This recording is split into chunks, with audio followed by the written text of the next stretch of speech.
Welcome back to NewsHour. Let's return to our top story now, the devastating earthquakes in southeastern Turkey.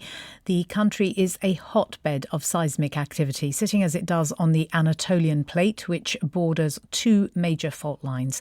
Let's speak to a seismologist, Dr. Januka Attanayake, who is a research fellow at the University of Melbourne in Australia. Welcome to the programme. Tell us, first of all, why the location, why Turkey makes it vulnerable to these devastating earthquakes. Hi, Rasia. Thanks very much for having me on the show. It's a very complicated tectonic system we have around Turkey, where five tectonic plates are engaged in a geologic dance, and they interact with each other.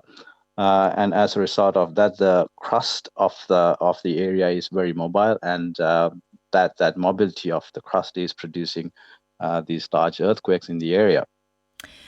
The first quake, we are told, had a magnitude of 7.8, and what we thought was an aftershock turned out to be a second earthquake of quite close magnitude of 7.7. I mean, just give us a sense of how powerful that is. Oh, absolutely.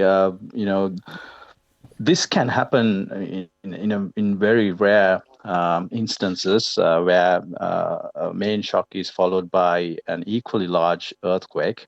To give you an idea about the ground motions that you might have felt if you were standing right on top of the epicenter of these earthquakes, you might have felt ground accelerations very close to the gravitational acceleration of the Earth. That is, you would be just thrown out of the place that you might have been sitting.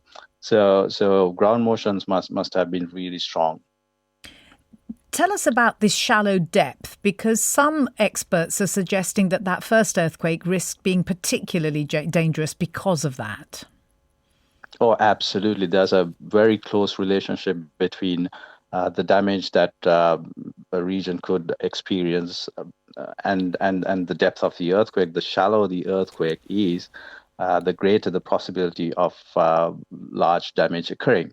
And this is exactly what we are seeing here. And if you look at the probabilities estimated by the USGS, the probability of fatalities of up to 10,000 occurring is close to 50%. In fact, it's right now is at 47%. So this is partly due to the shallow depth of the earthquake. Is it possible to ever predict an earthquake? I think not. Some people believe that it is possible, but the P word, the prediction word, is out of bounds for seismologists like me, at least at this point in time. And just explain briefly why that is. That is because you have to have very high resolution knowledge of stress in the crust. When I say very high resolution, it's millimeter scale resolution, which we don't have that. We don't have that. Thank you very much indeed, Dr. Januka Attanayake. You're listening to the BBC World Service. I'm Razia Iqbal, and this is NewsHour.